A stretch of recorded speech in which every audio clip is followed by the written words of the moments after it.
Well, just to give you the background, the Supreme Court asked the President of Pakistan to fix an election date. That date is fixed for the 30th of April, so which means 50 days left. So my party decided to do an election, open our election campaign by a rally in Lahore today. The police had given us permission. They had approved the route of the rally. And suddenly this morning, the permission was taken away, but not just taken away. We had these heavy contingents of police, and these people coming to attend a peaceful rally were hit with tear gas shells, water cannon with some chemical in it, which people are still recovering from. And then police just charging these protesters, breaking their cars, and so many people got injured. But one, Bilal, this guy was killed in police custody. How do you interpret what you're describing as this government back and forth on the rules about holding a rally? Well, the issue is that the government, all the 12 parties sitting in government and their backers, they're petrified of elections. Because so far, in the last 8 months, out of the 37 by-elections, my party has won 30 out of them. So they're petrified of general elections. They did not want the general elections. We went into the Supreme Court, and the Supreme Court then decided to hold elections, and this date of 30th April was announced by the President. So we were just going according to our schedule to start our election campaign. But it is clear that the government does not want election. The parties sitting in the government, they want to get out of the election. So my worry is that the idea was to create a law and order situation today, and we really restrained our workers. We called off the rally because we were scared that there would be people killed, and that would be used as a pretext to get out of the elections. Well, let me tell you something. So far, there are 76 cases against me. I'm charged for terrorism, charged for blasphemy, charged for sedition in these 77 cases. And these cases have been made in the last few months. So I've been going from one courtroom to the other. What happened was when I was shot, this assassination attempt on me, for 4 months, my leg wasn't, I had 3 bullets in my leg, so I couldn't go out of my house.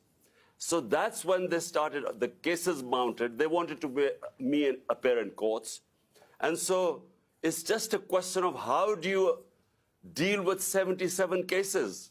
I mean, how many court appearances do you make? So it is just one other way of getting me out of the way to contest the elections.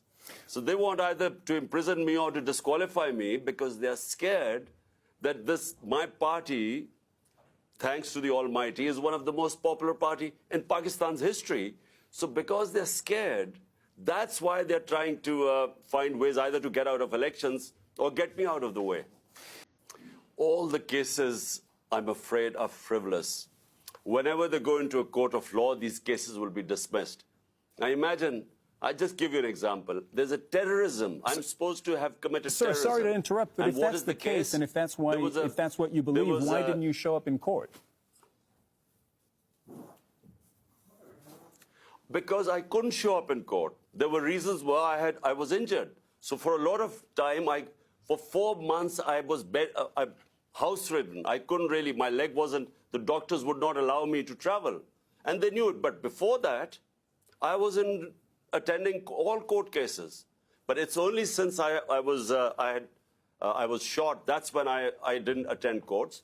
And since then, I have again. But look, it's physically not possible to attend so many court cases. So my lawyers are trying to sort of work out a schedule. The second problem is security. My life is under threat because the people who try to assassinate me are in power. And so we've asked from the courts, we want protection. The court must give me protection before I can appear in courts. Because, I repeat, the people who I have nominated in my assassination attempt are sitting in power. Well, you know, the biggest concern right now for my political party is to protect me, because there's a serious threat to my life.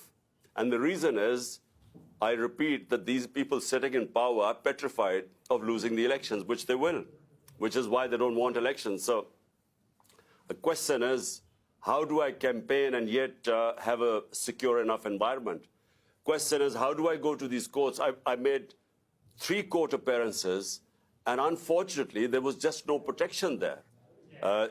That's why we've approached the court and said, look, there must be some police protection. But the problem is, the people who are supposed to protect me are the ones who are trying to kill me. Well, the elections, national elections, are scheduled for October. But because we were in power in 2 of the 4 provinces, we dissolved our assemblies here. And so to hold elections, so the Supreme Court then asked the president to give a date, which is 30th April. And on 30th April, we hope to contest in these 2 provincial assemblies, which we were already in power. And what we were hoping was that since it's 65% of Pakistan, these 2 provinces, there would be a national election. And the idea for national election is because our economy has gone into a tailspin. Pakistan is facing the worst economic crisis in its history. So the idea was to hold elections, which would then bring political stability, and which would then bring economic stability. So this is really why we went for elections in our 2 provinces. Imran Khan, former Prime Minister of Pakistan, thank you very much for coming on the program today.